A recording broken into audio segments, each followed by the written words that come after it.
பெரம்பூரில் முதலமைச்சர் விஜயின் புதிய தொகுதி அலுவலக திறப்பு விழாவையொட்டி ஏற்பாடுகள் தீவிரமாக நடைபெற்று வருகிறது. தொடர்பான மேலும் விவரங்களை தருவதற்காக செய்தியாளர் நௌஷத் இணைப்பில் இருக்கிறார். நௌஷத், வணக்கம். இன்று பிற்பகல் முதலமைச்சர் விஜய் அவர்கள் பெரம்பூர் அலுவலகத்தை திறந்து வைக்க வரக்கூடிய நிலையில் என்னென்ன ஏற்பாடுகள், சிறப்பு ஏற்பாடுகள் செய்யப்பட்டு வருகிறது? முழு விவரங்கள்.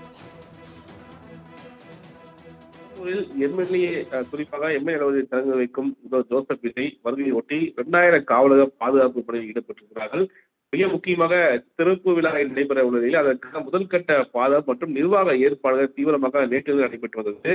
மேலும் பெரம்பூர் மற்றும் அதை சுற்றியுள்ள பகுதிகளில் காவல்துறை பாதுகாப்பு 2000க்கும் மேற்பட்ட போடப்பட்டது இல்லாமல் அந்த பகுதி முழுவதுமாக வாகனங்கள் மாற்றம் செய்யப்பட்டிருக்கிறது. மிக முக்கியமாக கடந்த முறை முதல்வர் ஆவதற்கு முன்பாக பெரம்பூரில் முதல்வர் அவர்கள் பிரச்சாரம் மேற்கொள்ளும் போது ஏராளமான கூட்டம் வந்தது பார்க்க முடியுது. மிக முக்கியமாக தொண்டர்கள், ரசிகர் என பல்வேறு நபர்கள் குவிந்துள்ளார்கள்.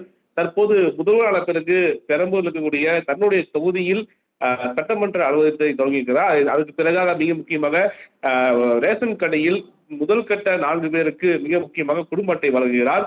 இது போல அதுக்கடுத்து பேருந்து நிலையத்தை ஆய்வு மேற்கொள்கிறார். இந்த நிகழ்வில் பங்கேற்கக்கூடிய நிலையில ஏராளமான மக்கள் அவரை பார்ப்பதற்கு குவியக்கூடிய சூழல் இருப்பதால் 2000க்கும் மேற்பட்ட போலீசார் குவிக்கப்பட்டிருக்கிறார்கள். பல்வேறு இடங்களில் பேரிகார்டு அமைக்கப்பட்டு குறிப்பாக பொதுமக்களும் அவருடைய தொண்டர்களும் ரசிகர்களும் ஏறி குதிக்காத வகையில் போக அதுக்கான ஏற்பாடு செய்யப்பட்டிருக்கிறது.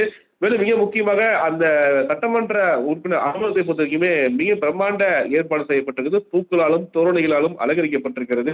அவருடைய புகைப்படம் வைக்கப்பட்டது இல்லாமல் அந்த அலுவலகம் அமைந்திருக்கக்கூடிய எதிரே இருக்கக்கூடிய சுவற்றில் மிக முக்கியமாக ஓவியங்கள் வரையப்பட்டிருக்கிறது. என்னவென்றால் 64 நாட்களில் ஆட்சி அமைத்த நிலையில் தொடர்ந்து அவர் செய்த சாதனை தொடர்பாகவும் சிங்கப்பெண் அதிரடிப்படை தொடர்பான ஓவியங்கள் வரையப்பட்டிருக்கிறது. முதல் புகைப்படம் ஓவியங்களாக வரையப்பட்டிருக்கிறது.